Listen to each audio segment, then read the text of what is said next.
Assalamualaikum warahmatullahi wabarakatuh. Makasih karena udah mau mampir ke video aku. Jadi video ini merupakan salah satu tugas mata kuliah nutrasetikal yang diberi oleh Bu Heni. Jadi tugasnya ini mengangkat tema nutrasetikal sebagai antivirus COVID-19.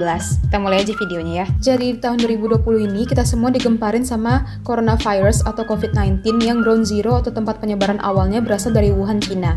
Virus ini menyerang sistem pernapasan, di mana gejala-gejala awalnya itu berupa gejala ringan kayak sakit tenggorokan, sakit kepala, demam, batuk kering, kesulitan dalam bernapas, dan juga rasa lelah. Kedengarannya mirip kayak gejala flu biasa kan? Tapi yang bikin dia berbeda, si virus ini akan menyerang paru-paru, di mana di saat virus sudah masuk ke dalam paru-paru dan bereplikasi, imunitas tubuh kita akan berusaha untuk melawan dan menyebabkan respon inflamasi yang pada akhirnya terjadi penumpukan cairan di paru-paru. Di saat paru-paru kita udah penuh dengan cairan, otomatis suplai oksigen kita juga bakal berkurang. Karena itu pada akhirnya, pasien COVID-19 kehilangan kemampuan untuk bernapas dan jatuhnya penyakit ini fatal karena dapat menyebabkan kematian.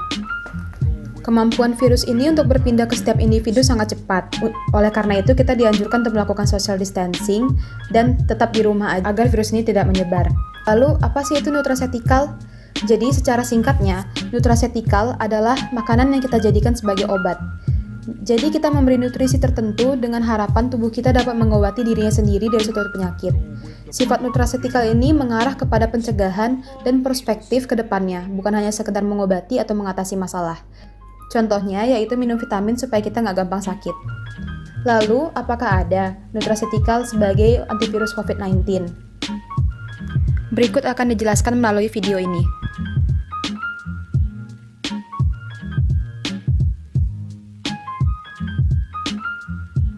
Dari jurnal yang dikarang oleh McCarthy, mengatakan bahwa virus single-strand RNA memiliki kemampuan untuk menginduksi TLR7 dalam endosom sel yang dapat mengaktifkan interferon tipe 1. Virus RNA tersebut, jika berada di dalam endosom makrofag alveolus manusia, dapat menimbulkan produksi hidrogen peroksida oleh kompleks NOx2 dan NADPH oksidase. Pembentukan hidrogen peroksida terus-menerus di dalam endosom dapat menyebabkan oksidasi cis-8 pada TLR7 sehingga menghalangi kemampuan TLR7 untuk membentuk interferon tipe 1. Jadi dari jurnal ini dapat disimpulkan bahwa nutrasetikal yang dapat digunakan dalam pengobatan harus memenuhi kriteria. Yang pertama, inhibisi NOx2. Yang kedua, meningkatkan clearance hidrogen peroksida. Yang ketiga, memperbaiki struktur cis-8 pada TLR7. Beberapa nutrasetikal tersebut yaitu sodium ferulat. Pada penelitian, zat ini dapat meningkatkan kemungkinan hidup dari mencit yang diberi virus influenza A.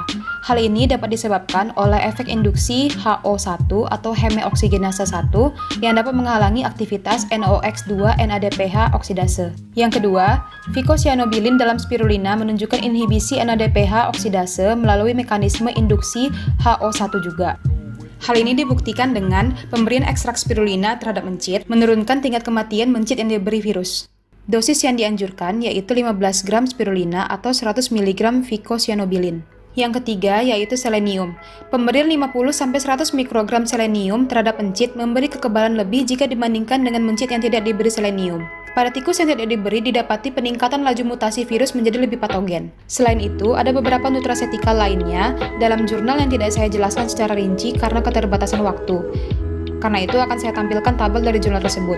Jurnal selanjutnya yaitu penelitian yang dipublikasikan oleh Lancet pada tahun 2020. Pada penelitian tersebut, dia melakukan penelitian kombinasi antara antivirus dengan antiinflamasi. Hal ini dia lakukan karena pada penderita COVID-19 terdapat inflamasi terhadap paru-paru.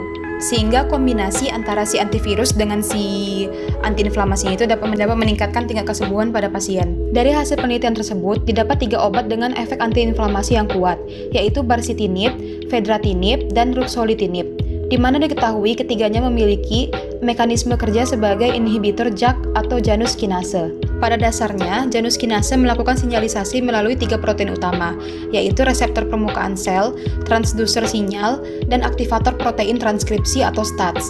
JAK menambahkan fosfat ke dalam reseptor, kemudian 2 protein STAT mengikat ke fosfat, dan kemudian STAT terfosforisasi oleh JAK untuk membentuk dimer. Dimer ini kemudian berikatan dengan DNA dan terjadi transkripsi pada gen target. Sinyalisasi Janus kinase erat kaitannya dengan apoptosis dan inflamasi sel. Oleh karena itu, inhibitor pada jalur JAK dapat digunakan untuk terapi antiinflamasi COVID-19.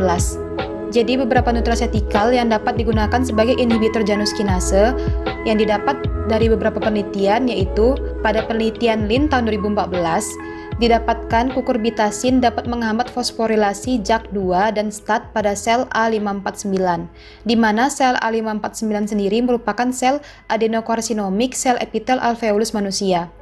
Kukurbitasin dapat ditemukan pada suku labu-labuan seperti labu dan timun.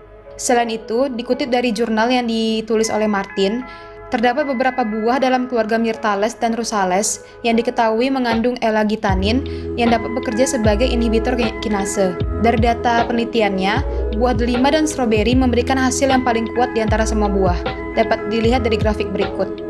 Oke, karena ini udah di penghujung video, bakal kita recap lagi apa-apa aja nutraceutical yang dapat digunakan sebagai antivirus untuk COVID-19. Jadi beberapa nutraceuticalnya itu ada ferulic acid, lipoic acid, spirulina, N-acetylcysteine, selenium, glukosamin, zinc, yeast beta-glucan, elderberry, timun, dan labu atau keluarga labu-labuan, keluarga Myrtales, lalu juga keluarga Rosales. Contohnya delima sama strawberry. Makasih banyak karena udah mau nonton video aku. Jangan lupa jaga kesehatan. Tetap stay di rumah aja supaya kalian nggak ketularan sama virusnya. Makasih juga untuk Bu Heni karena udah mau ngoreksi video kami satu-satu. Dan see you next semester.